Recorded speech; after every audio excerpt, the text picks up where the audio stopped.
Report from Santa Fe is made possible in part by grants from the members of the National Education Association of New Mexico, an organization of professionals who believe that investing in public education is an investment in our state's economic future, and by a grant from the Healy Foundation, Taos, New Mexico. Hello, I'm Lorene Mills, and welcome to Report from Santa Fe. Today we have futurist David Houle. Thank you for joining us. My pleasure, Lorene. Well, I've heard you speak recently. I'm just fascinated. You are an author. One of your recent books is called Entering the Shift Age. And I tell you, you've really blown my mind with some of your things. Your background a little bit, you have a BA in art history, no matter what Obama says about art history degrees. Right. And you have been in TV and media for 20 years, gotten 2 Emmys, gotten a Peabody Award. And tell us about some of the programs that you helped launch. Well, people always say, how do you become a futurist? And I go to that, Lorene, because I worked at NBC and CBS, and then I took a huge pay cut when cable was only 10% of the country and became part of the team that created and launched MTV, Nickelodeon, VH1, and CNN Headline News. So that was the early 80s. Then in the early 90s, I worked with a gentleman named Bill Curtis, and I created some series for the Arts and Entertainment Network, Investigative Reports, and American Justice. I won my 2 Emmys by doing a nationally syndicated children's program called Energy Express with a woman named Marilyn Preston, who's a resident of Santa Fe. And then I got nominated for the Academy Award and won the Peabody Award for a documentary called Hank Aaron, Chasing the Dream, that I did partnered with Denzel Washington on. Well, having studied art history and then created some programs that now we really can't imagine what TV was like before. Right. Those specialty things, Nickelodeon, MTV, my goodness, you've branded whole generations with this, and Headline News, it's the only place we can go at any time to find out what's going on. But I was struggling with the definition of what really is a futurist. Yeah, I always get gee, you're the first futurist I've ever met. I define what I do, and the moment I had the revelation that put me on this path, this was the revelation. And as you heard me speak on stage the other day, this is how I describe what I do. I am a catalyst to get people, companies, governments, and the world to think about the future and then to facilitate a conversation about it. So I'm a catalyst to get people to think about the future, because most people don't, and then have a conversation about it. Well, you're called the futurist to CEOs. Right. And I was fascinated in that. You've been given 300 speeches in 10 countries, 6 continents. But there's something about the time frame that a CEO is most interested in. So you're not interested in the year 3000. What is your focus that the CEOs are so desperate to understand? It's funny you ask that question now, because on my website, davidhoule.com, I have a page called Forecasts. Because when I started talking as a futurist 2007, what have you said that's come true? And I could point to all the stuff that I've done that came true, like on TV. So I started making forecasts, and they're all up there. And I realized that my gift, my strength, my level of accuracy was great from 6 months to 5 years. And then when I started speaking to CEOs, of course, that's their limit. So what I did at the beginning of 2014, this year, I went back and I looked at every single one of my forecasts, the ones that would have come true by 2014 and the ones that in this decade, and I said, did they come true, and if so, why, and if not, why not? And I've been incredibly accurate. But when I wrote that column, I said most of the world is, and certainly leaders, are looking at 6 months to 5 years out. So all that conversation about here's the great new things that are going to happen in 2030, I called futurist locker room talk. Because, it's kind of nice, but doesn't mean anything to me as a human being right now. Yeah. And the other thing, Lorene, is that between now and 2030, the speed of change is so accelerated, and there's so many major variables that to have anybody tell you that they know what 2030 is going to be like, except in the general contextual way, is not accurate. It just can't be.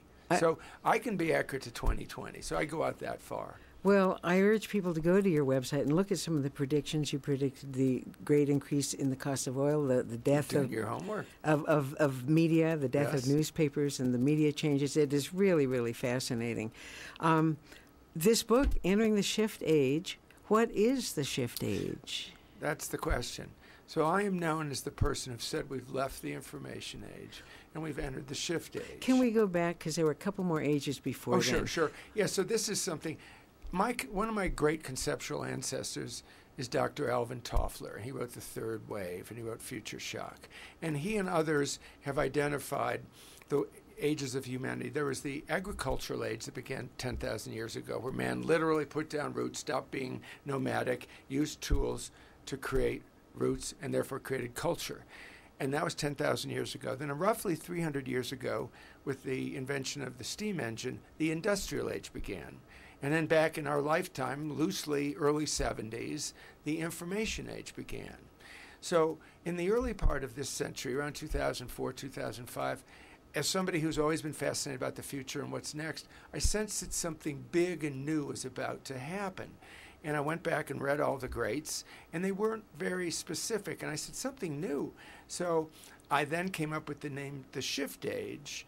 All the other ages around product, I came up with Shift Age because I felt that humanity, and this is 2005, 2006, 2007 when I formalized this thinking, we're going to undergo dramatic shift. All areas of humanity, different rates of shift, different magnitude of shift.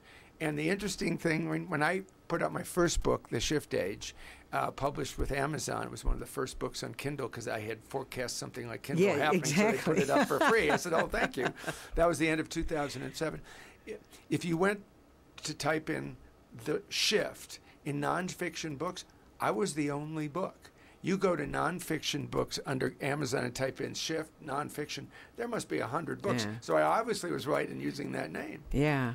Well, and we see it all around us. Yeah. We see how fast the media is changing, how fast health is changing, science, physics, social media, social interactions, cultural changes. But you focus even a little more, we're in the shift age, but you say this decade that we're in now, the transition decade. Transformation right. decade between 2010 and 2020. What's happening now? Right. So 2010 to 2020, I called it the transformation decade, and I wrote a blog on 01/01/10, interesting digital date, January 1st, 2010, and it blew up on the blogosphere all around the world. Houle calls it this. The dictionary definition of transformation is a change in nature, shape, character, and form. So 2010 to 2020 is the decade where most of humanity's institutions and much of our thinking will change their nature, shape, character, and form. And when I came up with that, I thought that was pretty profound, but it has been an incredibly good metaphor when I do corporate retreats, where I say to corporations or all these CEOs that I've spoken to, if you're not changing the nature, shape, character, and form of your business, you may not have one by 2020. Change or die. Right. Literally. Right. Well, you take this inflection point in history that we're at right now, right. and you define three of the main forces that are driving the future. Right. So when I came up with was shaping the concept of the shift age as a student of history about ages. All ages have their distinct defining characteristics. So I tried to say, what are the characteristics or forces? And I got it down to three. The three forces of the shift age is this flow to global. Of course, it's the global economy, but we're living in a global construct. So we have entered the global stage of human evolution. Simultaneously, there's this what I call the flow to the individual. We as individuals are more powerful than we've ever been before. Over the last 40 years, we've experienced an explosion of choice. More ways to watch television, more ways to listen to music, more brands of toothpaste. And when there's an explosion of choice, the power moves from the producer to the consumer, from the institution to the individual. So at the same time we're getting organized around all of us, each of us has more power. And both of those two forces are amplified by the third force, which is the single greatest force at play on the planet today, and one of maybe the 3 or 4 greatest in the history of humanity, is the accelerating electronic connectedness of the planet. We're getting ever more connected across the board. So those are the 3 forces. You threw out some amazing statistics. 4.2 billion people alive now, And how many cell phones are there? There are 7.2. Oh, I'm sorry, It's okay. 7.2. There's 7.2 billion yes. people alive today in the early part of 2014, and 6.1 billion have cell phones. So you take away all the people who are really young, all the people in the Himalayas and the Andes, you have cell phone ubiquity. So as you heard me talk, what I have to say, because this brings the point home, we are 3 feet away. If I called you cell phone to cell phone, it would take 5 seconds, 1, 1,000, 2, 1,000, 3, 1,000. Your phone would ring. If I were to call China 12, 15,000 miles away, it would take another 2 seconds. So the difference between 3 feet, 12,000 miles is 2 seconds. So there's no time or distance limiting human communication. Or place. Or place, because when you get on the cell phone, it's got, where are you at or where are you? So there's no time, distance, or place limiting human communication. That could not be said 5 years ago, let alone 10 or 15 years. Yeah. That is a totally transformative state that will change our consciousness. And you say in this broadband world, there's a tension between the physical reality and the screen reality. Talk about that a little bit. Sure. When you grew up, we grew up in the physical reality. Go outside and play and come back for dinner. So that was always, and our parents spent their entire lives in the physical reality. Now there is this screen reality that, depending on who you are and how old you are, is compelling. If you're a kid who goes to high school, how you show up on Facebook in the screen reality is every bit as important as how you show up in high school the next day. And I've been talking about this, as I said, since 2007, and now there's distinct evidence of the difference. So the physical reality, of course, is based on atoms, and the screen reality is based on digits, and therefore the screen reality can morph or evolve more quickly. So in the physical reality, why did Borders go out of business? Why are big box stores closing? Because of something on the screen reality called Amazon.com. So now the screen reality, due to its power, its connectedness, its universality, is changing our physical reality. Yes. You call what the boomers have legacy thinking. Legacy thinking. Well, it's not just boomers. The thought that's brought us here. Right. And you're discussing that the new modality is more networking and nodes as opposed to the hierarchy that the legacy thinking represents. Boss, sub-bosses, worker bees, all the way down. No, it's nodes. And that the communication between the network is so fast. Right. Whereas a hierarchical structure takes a very long time to change and to adapt to the changes. Yeah, exactly. So to break that down into two answers, I call the transformation decade is going to be the decade of transformation because legacy thinking is going to collapse. The definition of legacy thinking is thought from the past. So, for example, anybody who is watching this television show who's over the age of 40 has spent the majority of their lives in the 20th century, formative years. So most of their thought has been shaped by 20th century thinking. And now we're in 2014, so if you thought something was accurate in 1990, you had better check and see if it's still accurate now. So that's legacy thinking. The part that you're talking about is the legacy thinking about how people run organizations. Back when the industrial age began, there was no business model. So the thing was, let's just imitate the military hierarchy.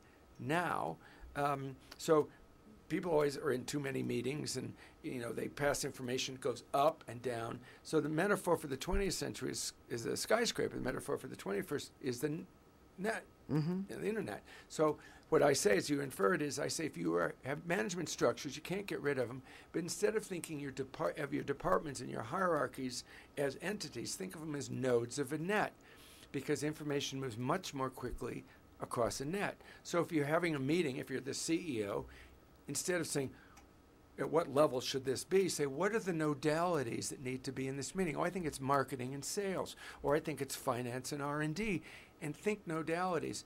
And whereas that's impossible to immediately implement, I know, because I've worked with many CEOs, that they're starting to think that way, and they tell me that's a transformative way for me to look at my organization. Yeah. Make it flat, make it faster, and think of nodes. Yes. We have so much to cover. I just want to talk. You were very, very popular when you did a lot of writing for Oprah. Right. And one of the articles that really struck me was, your kids are different and it's okay.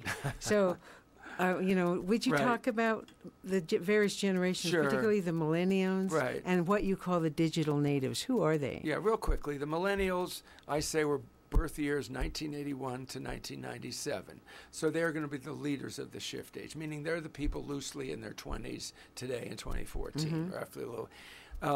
And they are the leaders, and they are different from boomers, particularly the ones born since 1991, because they grow up with a computer in the home, with parents having cell phones, with double income families. So the millennials see gender equality because that's what mom and dad was. They both worked. The digital natives, to me as a futurist, are much more fascinating because they represent the future. So they're born since 1997.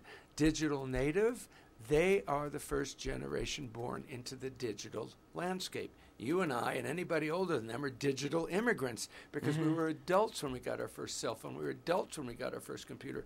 These kids were born into households.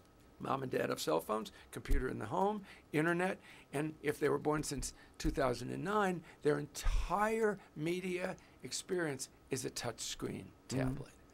So how different, what is a 3-year-old who's on an iPad in 2014 going to be as a 20-year-old? Yeah. It blows your mind to think about that. And it also blows my mind that there's 2 million more of those two generations. I just thought of somebody told me last week, I always get these great anecdotes of parents tell me of their kids. So last week, a parent told me of her 1-year-old who is not yet learning to talk, but when Siri comes on the iPhone, she pushes the button to get Siri. Siri says, "How can I help?" The kid makes noises. That is the first time they've ever heard their child make noises in reaction to something. Think about that. Well, some of the changes are so interesting. There's always a lot of hand-wringing about some of the changes and excitement. Sure. But you had something about when people are saying, oh, my God, these kids are just looking at the screens all the time. What about the difference between books and the video games and iPads? Yeah. So that, because you heard me use that metaphor. So the quick context is, my 27-year-old son grew up as gaming grew up. And so my conversation with my fellow parents was, boy, is this antisocial or what? And then I had a conversation with somebody who said, just flip it upside down. Here you have a son sitting in a dark room, admittedly, playing games against people in China and people across town. What if the video game had been invented first? And then the book was invented. And all of a sudden your son was taking this inanimate object and walking over to a corner and relating to an inanimate object. Which would you consider more antisocial, right? Yeah. So that's that legacy thing. Well, if they're reading a book, it's good. If they're playing video games, it's bad. No, not so much. And another thing, we all have experienced this with our own children when you say, I really want to talk with you now. Right. And they take out their earbuds. Oh, yeah, right. They mute the TV. They close their laptop and say, Right, exactly. But that they can function. We say multitasking, it doesn't work, but they've grown up being able to synthesize all that information. When I speak to audiences that are largely boomers and even Gen Xers, one of the most frequently asked questions, I've given like 600 speeches now, is how do you deal with information overload? And these digital natives have 3 to 6% more synaptic activity going on in their brains because they've been born into this world. So for them, it's reality. So parents come up to me all the time and go, "They're exactly right. My child does homework, the TV on, listening to music, texting, doing Facebook." And I say, "Are they getting straight A's?" They go, "Yeah." I said, "So what you're seeing is something that you couldn't do, but that they do. They are different, and it's okay." I literally have parents come up to me in tears saying, "You've given me a way to understand my kids." Now, I'm a futurist. I'm talking about this. I wasn't prepared for that. Yeah. We're speaking today with David Houle, whose book is called Entering the Shift Age. One fascinating thing about the shift age is that it's all about attention. The information age was about information, but now context is king. Talk to me about that. In the new media, why is context? We live in an ever more contextual world. The low-level example I'll give within media, if Barack Obama is having something with the House Republicans and there's a finite metrics to that story. If you watch that story on Fox News versus watching on MSNBC, you have totally different stories. Same story, entirely different context. So the context in which you receive the information is as significant as the information itself. So context is king in the information age. Content was king. Well, and because we're more connected, that information now has a backdrop through social media and the cross-platform. Absolutely. Our attention now is what, at the beginning when you were there in the cable expansion, they were desperate for content. Right. But now, the only way to succeed is if you win someone's attention. You may have 180 channels, but why are people watching what they're watching? So there's this competition for attention.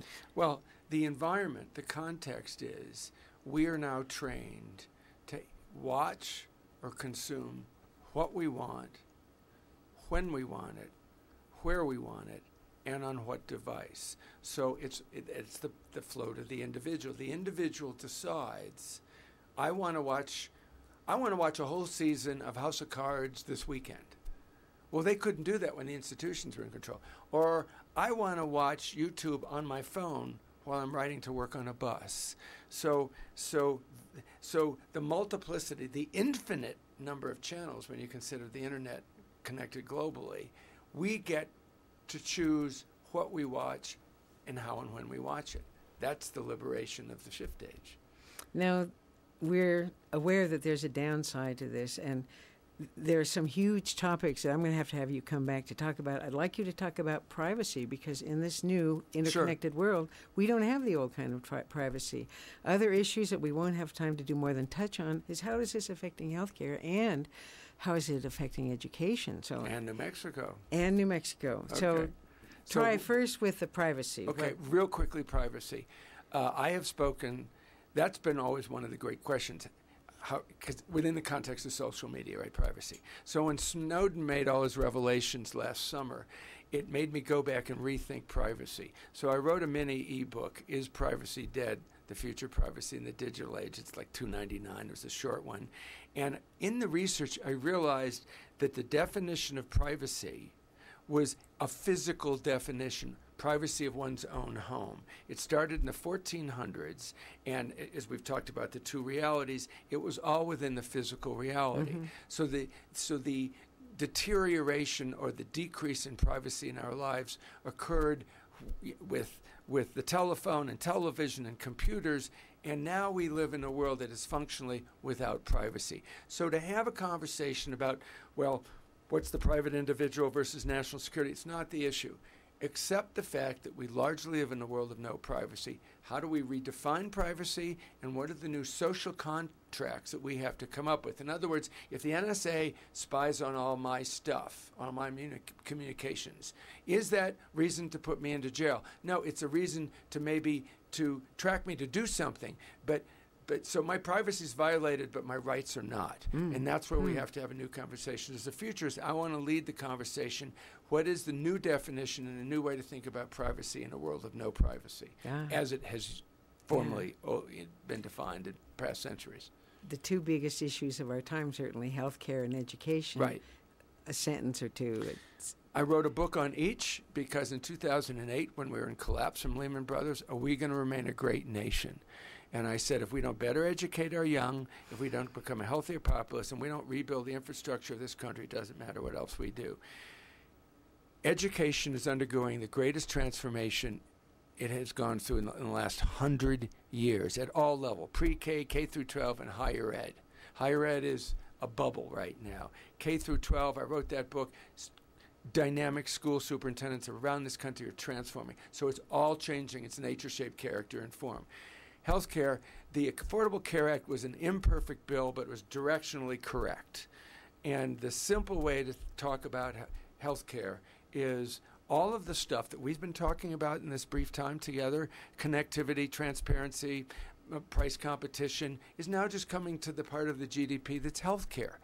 It is the only part of the American economy where you have something done and you don't know how much it's going to cost, or you buy something you don't know how much it's cost. So it is, the Obama administration did an abominable job of launching that website, of course. They did it all wrong, but again, it was a bureaucracy, legacy thinking. And but healthcare, it is the most transformative decade of healthcare medicine, 2010 to 2020, in human history. I say to people, if you're certainly over the age of 30, and definitely if you're over the age of 40, do whatever you can to reach the age of 20, 25, because we may be able to live decades longer. It's so exciting. Now, you're in New Mexico. You come Yes. here often. I've got a question that is in the mind of New Mexicans Right. now. What is the most important thing that New Mexico can do to bring ourselves in this time of transition where we want to go? What would be a game changer for New Mexico? Well, I'm working on something we can talk about in the future. Next time. Next time. But I came here to give a series of talks in 2010, and then in 2014, I keynoted the Governor's Conference on Tourism. And my sense is, the loss of jobs, we know, the lack of, the depressed real estate.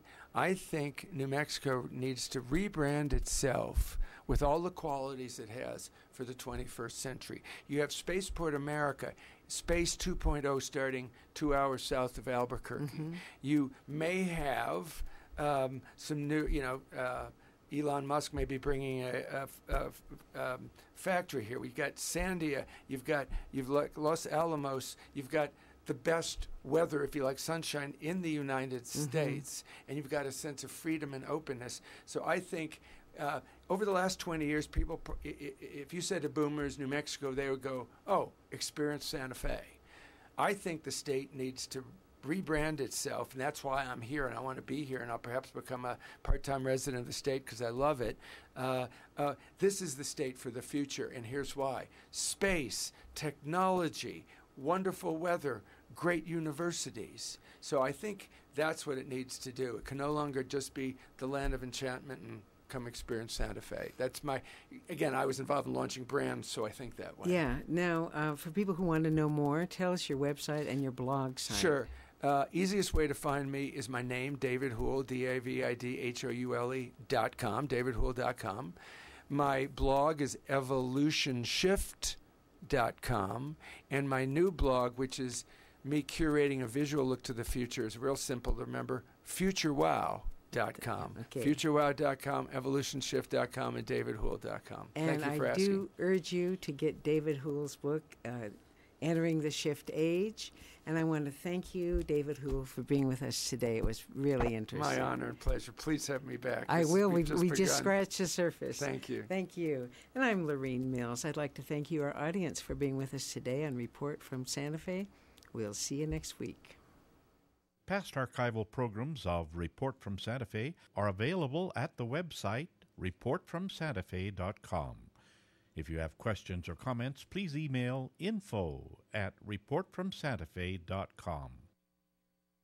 Report from Santa Fe is made possible in part by grants from the members of the National Education Association of New Mexico, an organization of professionals who believe that investing in public education is an investment in our state's economic future, and by a grant from the Healy Foundation, Taos, New Mexico.